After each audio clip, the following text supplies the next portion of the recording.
Okay, hi guys and welcome to the show. Now, the last time we discussed Casio, we had that retro-licious 80s extravaganza of an intro.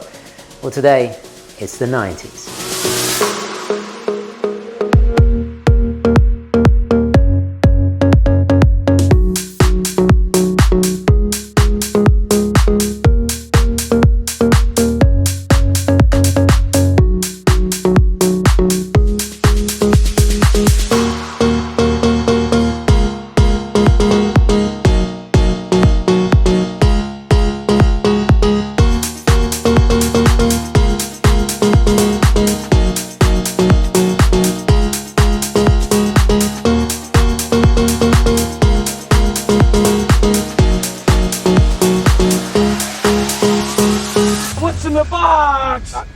What's in the f***ing box?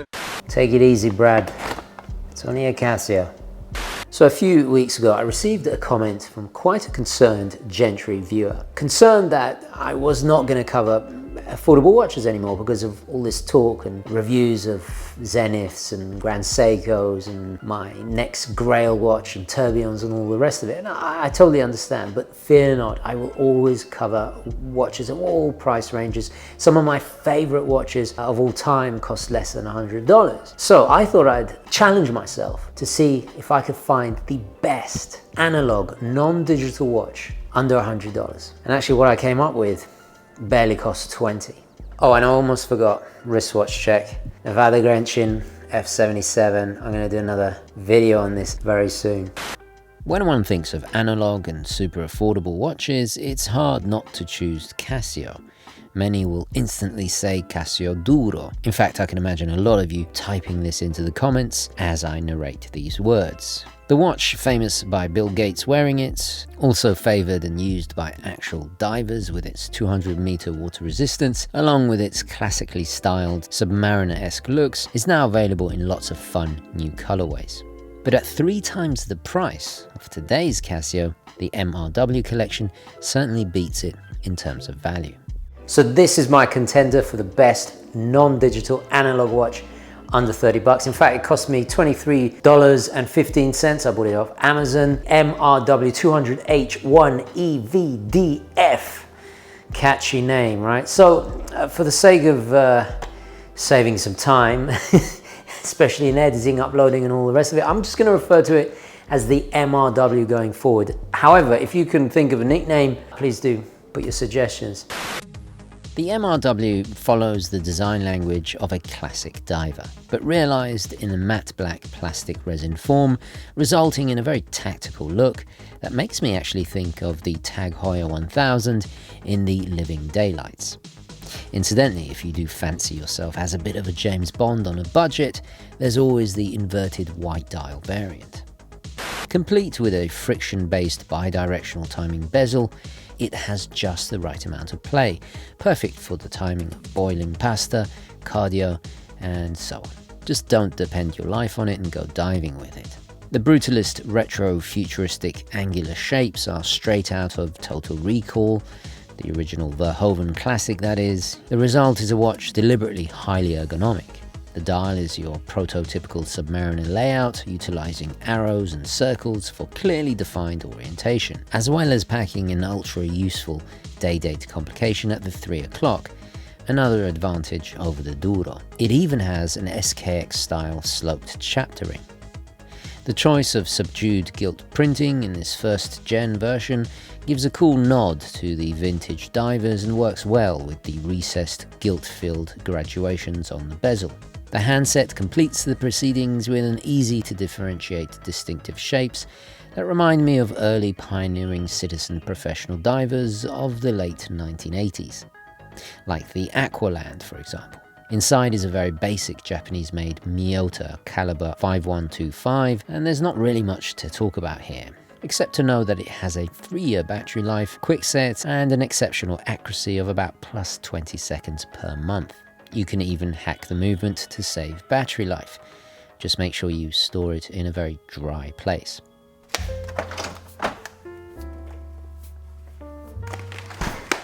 So it costs the same as 3 or 4 packets of soprasada, or this surprisingly good salami. Also costs the equivalent of 30 rolls of bath tissue, or bog roll as we say. Alternatively, 4 to 5 copies of my favorite book of all time. It's also the equivalent cost of a Papo plastic model of your favorite watch snob and movie star, Hugo Mountbatten. But the question remains, is it actually any good?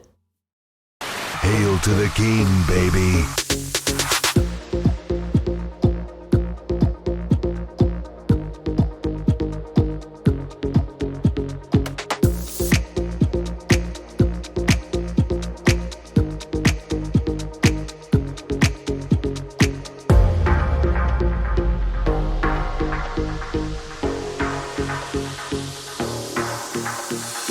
Now the strap it comes on is not too bad. I've seen a lot worse at this price range. I can't really complain for 20 bucks, but if you do want to swap it out, I recommend, and I've tried a whole bunch of straps, the ones that work the best are the Riscani Watch Club, just standard nylon straps like this, which are nice and water resistant, and the Melange strap. Now the reason why these two work is because the straps themselves are nice and thin. Bear in mind where they attach here, if I can just show you, there you are. It is quite close to the case, and if you want to take it to a next level of utility, you can get the little compass. They just slide on very easily like that. Believe it or not, various versions of the MRW have become kind of famous too. The most common is the 200H-1EVDF variant, with its highly legible, oversized, crisp white Arabic numerals on the dial. It has been featured in a bunch of movies and Netflix shows that I've never even heard of. But if it being on the wrist of Jon Voight's daughter, or Sam Rockwell for that matter, does not impress you, the following certainly will. It's been used by NASA as well. It almost seems like a watch cannot be iconic unless it has been worn by an astronaut or two. With billions spent on all kinds of spacey, rockety, expensive stuff, out of pure frugal pragmatism and necessity, NASA strapped Casio MRWs to the outside of the flight suits of their WB-57 long-range aircraft pilots. These former 1970s US Air Force recon and tactical bombers were modified by NASA for use in a support role and various research programs. Now, before we get caught up in all the romance of its NASA connection and all the rest of it, let's not forget that this, at the end of the day, is an affordable plastic watch, and many will just dismiss it as that, as a kind of toy watch. I don't see it like that. I think in many ways this is the purest form of a true tool watch, the distillation of everything that a tool watch should be. Easy to replace, accurate, light, can take a knock or two, and it's not the end of the world if it's broken. Like any watch, it's not perfect. So let's discuss some of the negatives. The luminescence, unfortunately, is not very good for some reason, and it dies rather quickly, unlike the hands. And it's a shame because it's quite unevenly matched. So definitely go for the numeral Sam Rockwell or Angelina Jolie version if you want better low-light readability. With cheaper quartz watches comes cheaper movements. There is no Eol indicator, and that stands for end of life for you non-watch obsessives. On a higher end movement, take my Seiko Flighty for example, the sub-seconds will start ticking every 2 seconds and not 1 when running low on juice. This is as a kind of rudimentary advanced warning system, so if you are Bravo 20, better take a spare battery with you, or better yet, put a new one in before deployment. In terms of water resistance, the lack of screw-down crown will certainly bother some people. But I've seen these pressure tested by watchmakers well beyond that rating, so I would not worry about it. Just make sure the crown is in before diving into a pool. And speaking of the crown, it's a shame they didn't PVD coat it and left it plain Jane steel. But I get it. It was most likely a decision made to keep it cost effective in mass production. If the mineral glass is a concern, again, it is so affordable, just buy another watch entirely to replace it, because the cost of labor and spare parts makes it simply not really worth repairing. Think of this like a magazine clip of a firearm. Just dump and reload as you go. The last and final negative is, and do bear in mind, this was made in what I like to call the Duke Nukem 3D era of watch scale, aka the late 90s and early 2000s. While the website and size is officially 42mm, it wears surprisingly smaller. The comfort and feeling is especially exacerbated here by it being overall so lightweight for obvious reasons. It's so comfy that you simply forget it's on, so don't let the size put you off. So just wear it, enjoy it, and get ready to yell, "Hail to the King, baby."